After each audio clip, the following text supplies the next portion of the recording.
Man, Toyota, I I don't think I ever buy your products. Seriously. Look what I have to do just to get to a fucking headlamp. A headlamp.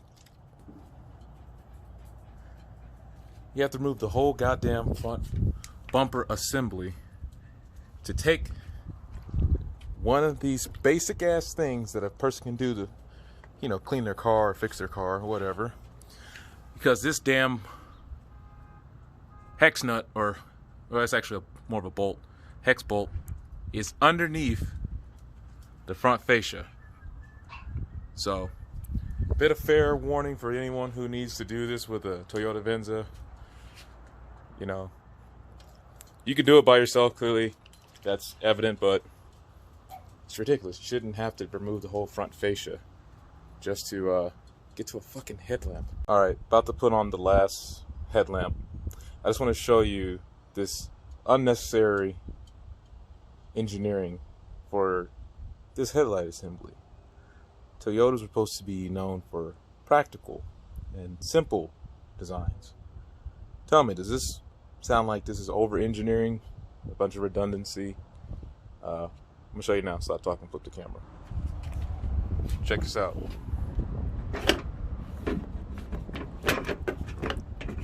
Why on Toyotas do you need signal?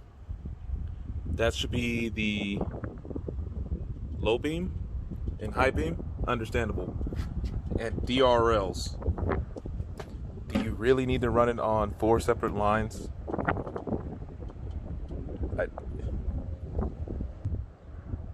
I'm just saying. Alright, not gonna be a very long video. Got all the stuff done today. A lot of repairs done. Next up is gonna be brakes and rotors.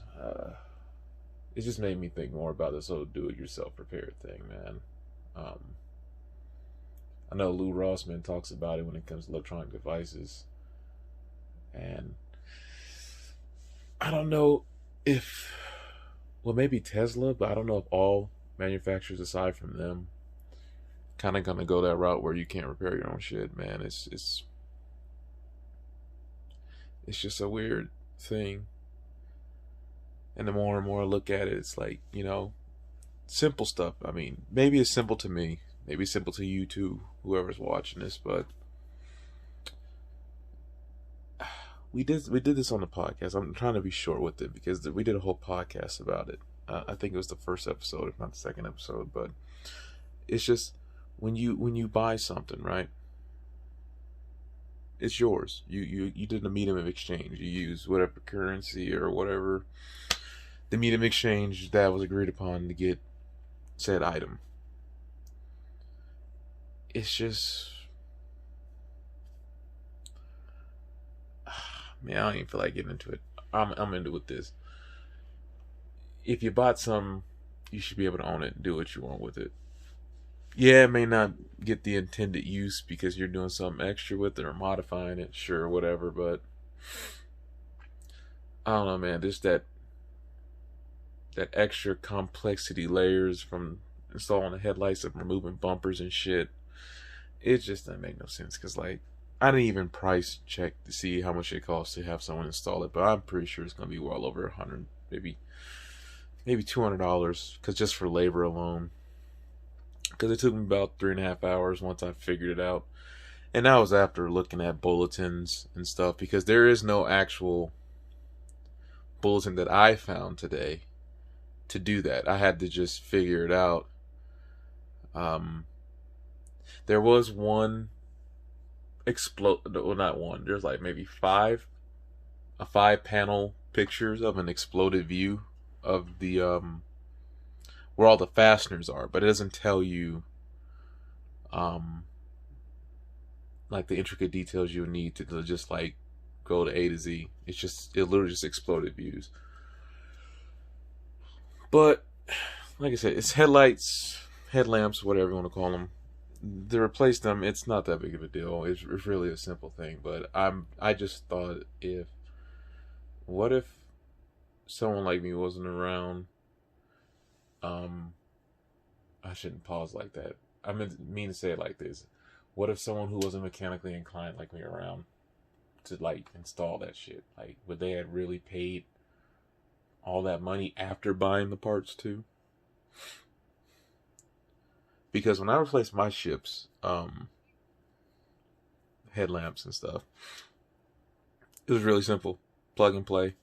Some 10 millimeter hex bolt. I keep saying bolts. Well, yeah, it's a bolt.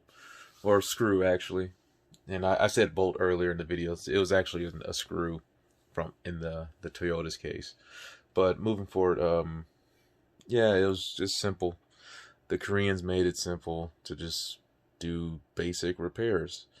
Now, my thing is this. Is it A, it was designed simply. It's, simple engineering.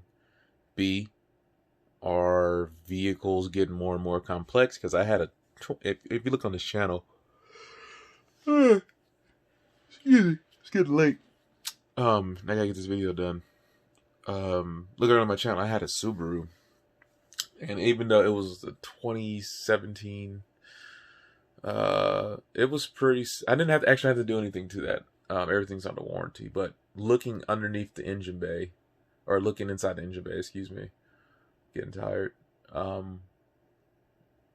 You can see how things were laid out, but it's a newer car. Or is it C? They just poor engineering design and layout. And you don't have to have a degree in engineering just to know if something was poorly designed or poorly laid out, where stuff that should be accessible needs to be in easily accessible areas. But I'm getting tired. I'm literally falling asleep holding the phone. I'm gonna end it with that. Y'all stay safe out there and safe travels, travelers. And yeah, just if you bought something, it's yours. Fuck that bullshit.